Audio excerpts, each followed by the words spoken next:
Donc Cyril O'Haraud, je suis médecin, chef de service de l'allergologie et de l'immunologie clinique à Tours et aussi responsable de l'enseignement d'allergologie, de la capacité du DLS d'allergologie notamment à Tours. Bonjour, je suis Marie Prévost, donc interne en 7e semestre en allergologie, donc docteur junior en allergologie.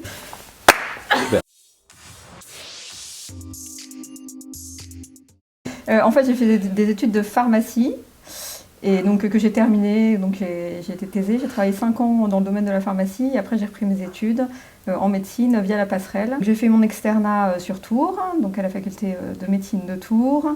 Ensuite j'ai passé le CN donc, sur Tours, je suis arrivée dans les 3 millièmes sur 8000 et j'ai choisi l'allergologie comme spécialité.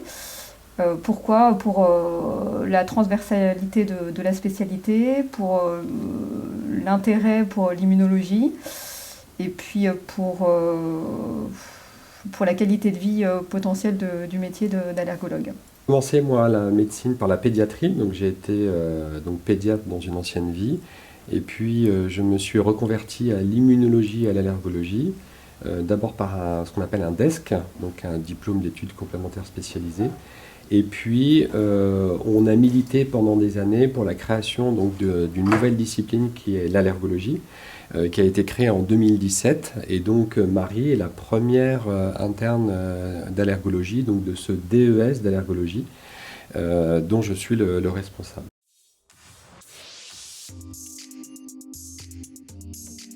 Alors pour ma part, j'ai fait quelques, on va dire, passages à l'étranger dans le cadre de ma spécialité, dans ma formation, mais j'ai surtout une formation en France, dans des laboratoires de recherche. Et hélas, pendant mon externat, pendant mon internat, je n'ai pas pu effectivement faire de stage à l'étranger. Alors on a, encore une fois, on est une jeune discipline, donc la création du DES c'est 2017, et les responsables de cette discipline sont vraiment convaincus de l'importance de ces stages à l'étranger et travaillent actuellement pour donner des bourses pour pouvoir permettre aux jeunes internes de pouvoir aller à l'étranger. Donc ça, c'est actuellement possible dans notre discipline. Il y a des bourses qui existent, qui sont données par la Fédération française d'allergologie. Moi, j'ai choisi Tours parce que j'y suis depuis de nombreuses années. En fait, c'est une ville à taille humaine. Donc, quand on est interne, en tout cas, je pense que c'est un atout parce qu'en fait, on est vite avec ses co-internes. Enfin, je veux dire, c'est facile, c'est facile de se voir. Les hôpitaux sont proches, donc c'est aussi très pratique. Il y a une bonne ambiance à la faculté de médecine. J'ai choisi Tours parce que Tours était une des rares villes, puisqu'à l'époque c'était dans ma vie de pédiatre, c'était une des rares villes où il y avait un hôpital d'enfants. On a toujours l'hôpital Clocheville d'enfants, donc je suis venu à Tours pour... certes, la qualité de vie, la ville est agréable, elle est à taille humaine, tu l'as dit, c'est vrai, c'est toujours le cas, mais surtout pour la qualité de la formation à l'époque en pédiatrie. C'est vraiment pour ça que je suis venu à Tours, pour faire de la pédiatrie. Je me suis recadré sur l'allergologie et l'immunologie clinique. Et ça a pu être fait parce qu'on a un environnement à Tours quand même très bienveillant. J'ai pu créer un service, donc il y a des opportunités, il y a eu une volonté des différents doyens, des collègues pour créer cet environnement. Et aujourd'hui, je pense qu'on peut être très très fier à Tours parce qu'on est un des rares services d'allergologie.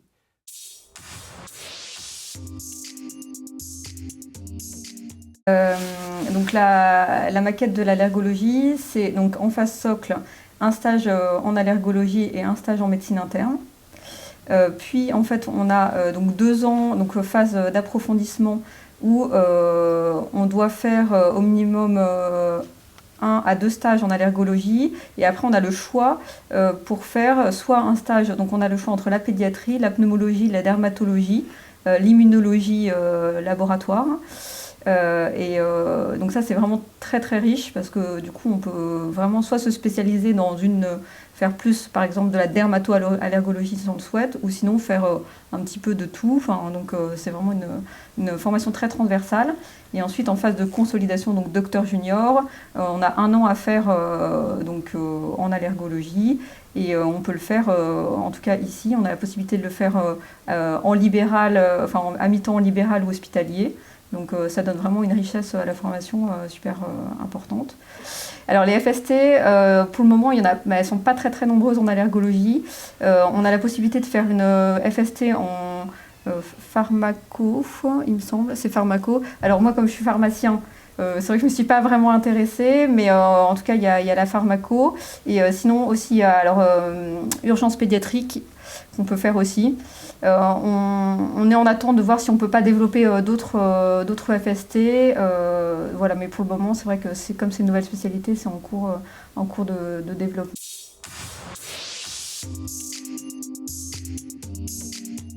Pour moi, je l'ai déjà dit quand même, c'est transversalité. Moi, je dirais que c'est quand même, avant tout, c'est quand même une pathologie extrêmement courante pour laquelle on rend service aux patients, quoi. On a des patients qui sont en souffrance depuis des années sur des rhinites, sur des conjonctivites, et on rend service aux patients.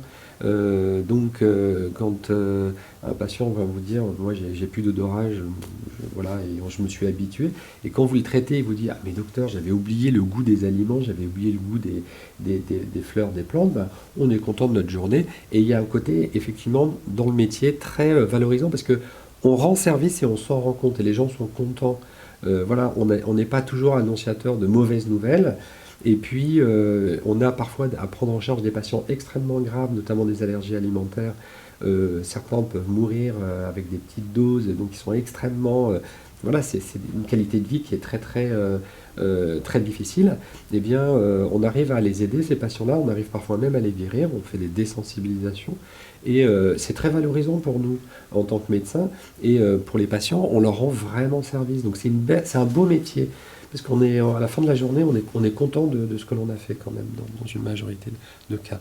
Mine de rien, on a un rôle clé dans l'hôpital parce que en fait, les gens ne savent pas vers qui se tourner quand il y a des suspicions d'allergie. Et comme dit le docteur Ouaro, c'est extrêmement fréquent. Donc pratiquement, je dirais, 30 à 50% des gens qui sont hospitalisés à l'hôpital vont faire une réaction à quelque chose, que ce soit alimentaire, aéroallergène ou médicamenteux. Et en fait, ils ne savent pas, ils n'ont pas d'interlocuteur et nous, on leur apporte grâce à notre connaissance en physiopathologie, immunologie, etc., une réponse super importante dans leur quotidien. Avant tout, aimer les gens aussi. Il faut vraiment aimer les gens parce que l'allergologie, c'est une discipline où vous allez interroger les patients. C'est vraiment... donc il faut discuter avec eux, il faut aimer le contact avec les gens.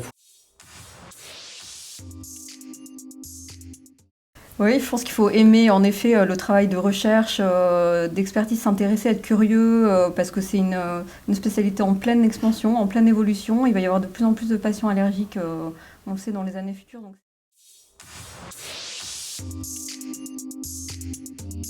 Je voulais quelque chose de transversal, donc plutôt style médecine interne, anesthésie, enfin un truc un peu généraliste.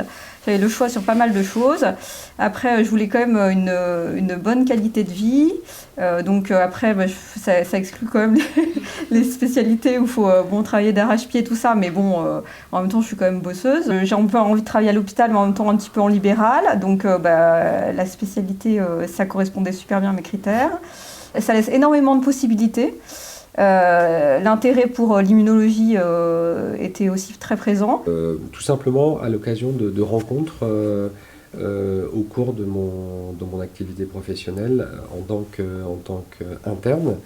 J'ai eu la possibilité de voir des pathologies allergiques et puis mon intérêt également pour la compréhension de pourquoi finalement on devient allergique.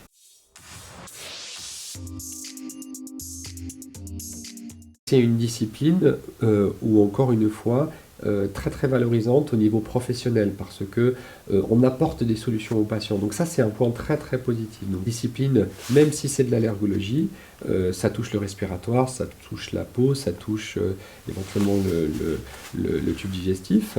le système digestif, mais sur un même patient. Donc vous réglez plusieurs problèmes en même temps chez un même patient.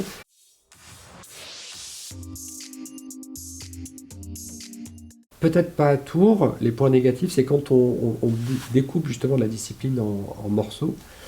Donc ce qu'on a réussi à ne pas faire à Tours, parce que c'est en service d'allergologie qui prend tout en charge. Comme c'est un petit peu confidentiel, parfois on se sent un petit peu décalé par rapport aux autres internes. C'est pas comme les énormes promos d'internistes ou de pneumologues ou de choses comme ça. Bah, nous, on est un petit peu seul au monde, quoi. Parfois, on se sent un petit peu en décalage par rapport aux autres.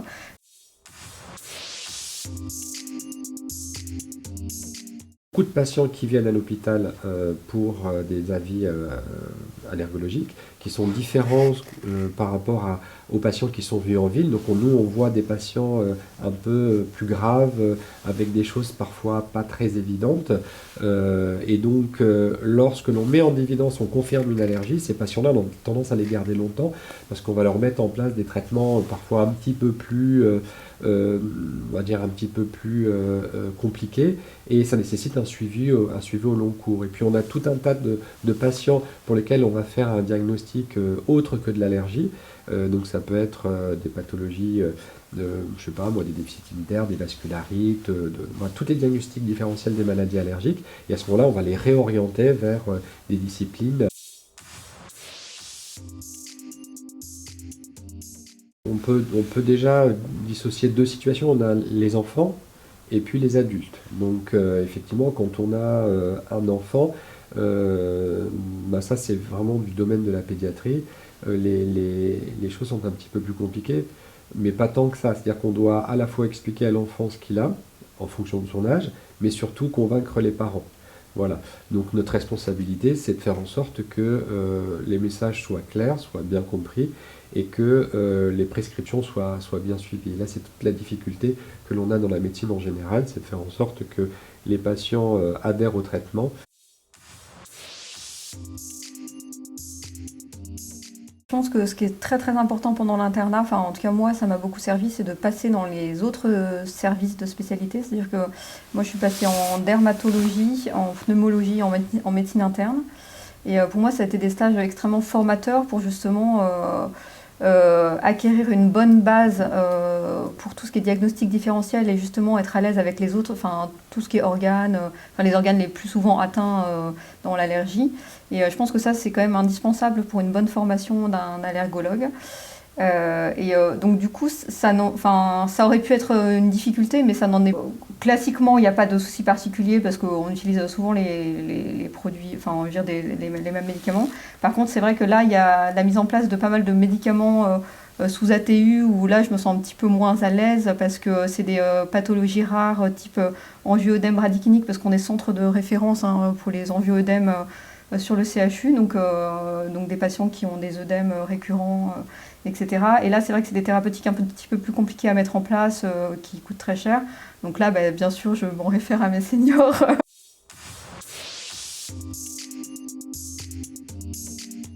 Alors les difficultés actuelles, notamment je pense plutôt au libéral, c'est que comme l'allergologie est une discipline récente, ça date de 2017, les anciennes allergologues actuellement ont du mal à faire reconnaître leur activité en tant que spécialistes. Donc les allergologues en France sont beaucoup des médecins généralistes qui ont passé ce qu'on appelle la capacité d'allergologie ou encore plus ancien, un diplôme équivalent. Et donc ils sont quand même toujours reconnus comme médecins généralistes par la sécurité sociale et ça leur pose des difficultés. Donc à la consultation, les tests classiques, c'est les prick tests. Et après aussi, on peut faire des intradermoréactions. Ça peut être fait soit par l'allergologue, soit par une infirmière si besoin. Ensuite, il y a les explorations fonctionnelles respiratoires qui nous aident dans tout ce qui est asthme allergique, pour les diagnostics ou les suivis. Après, c'est aussi les radios, on peut demander aussi des radios pour un bilan d'asthme, il y a un diagnostic d'asthme aussi, radio thoracique.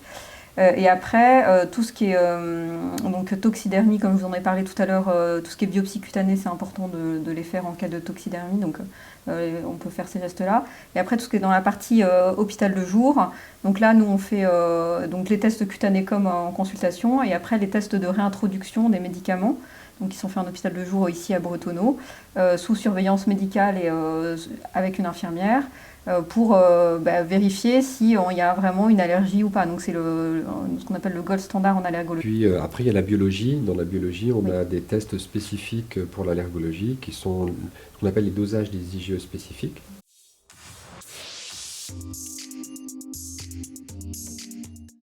Probablement plus d'allergies on évalue, je crois, à plus 10 à 15% dans les 20 prochaines années les allergies. Immunitaires, au lieu de partir contre les bactéries, les virus, et du coup, ils s'attaquent à d'autres choses, et donc aux allergènes de notre environnement. Et donc là, nous, on vit dans des sociétés de plus en plus hygiénistes. Preuve en est les masques qu'on a tous en ce moment sur le visage. Et donc, notre système immunitaire, il a besoin d'avoir de quoi s'occuper. Stimulé. Donc, stimulé. laisser les enfants mettre leur doigt dans leur nez. Voilà. Les évolutions technologiques, oui, on est en plein boom là, comme vous le savez, mais en médecine, on est en plein boom vis-à-vis des biomédicaments.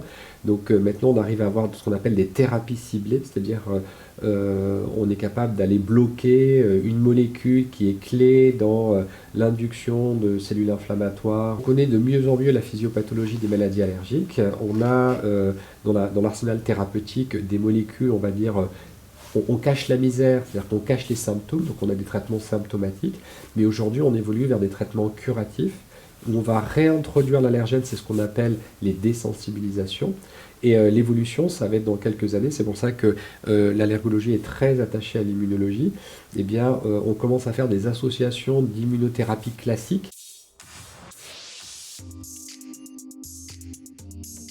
L'image d'un médecin allergologue dans son cabinet un petit peu classique, et c'est vrai que le fait de faire l'internat d'allergologie, j'ai vu quand même une ouverture de tout ce qu'il y a à faire et de la richesse de la spécialité dans tous les domaines qui est extrêmement importante, et voilà. Libéral, on va dire qu'ils vont prendre en charge les patients plutôt des rhinites allergiques, des asthmes allergiques, éventuellement même des allergies alimentaires. Donc ça va être le quotidien. En ville, on va avoir plutôt une surspécialité dans les pathologies plutôt graves, donc les allergies alimentaires, les allergies alimentaires, les allergies médicamenteuses, les venins, qui nécessitent un plateau technique d'exploration plus important et aussi un cadre de sécurité plus important. Et puis il y a une activité qui est mixte, on peut faire les deux. C'est-à-dire qu'on a des médecins qui ont une activité libérale et hospitalière.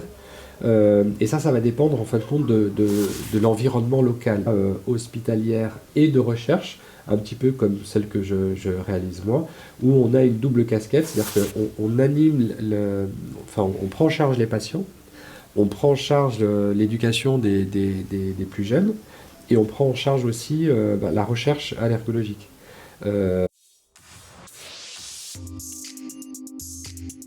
Obligatoirement, il y a un fort investissement personnel.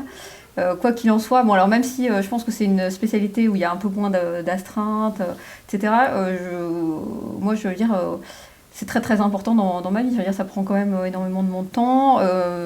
Je pense que même le week-end, on a tendance, vu que c'est tellement enrichissant, il y a tellement de choses à voir, que même le week-end, j'ai envie de dire, je lis des articles. Oh, il y a des patients qui nous font rire parce que pour faire des tests allergologiques, par exemple, on demande aux patients, quand on veut tester la cacahuète, de nous ramener des cacahuètes. Quand on veut tester une allergie aux œufs, de ramener un œuf, parce que, ou un test de réintroduction, ça va de ramener des œufs, par exemple. Et donc, pourquoi? Parce que quand on fait des tests avec l'aliment natif, on a parfois des meilleurs résultats qu'avec l'aliment commercial, les tests commerciaux qui contiennent des aliments.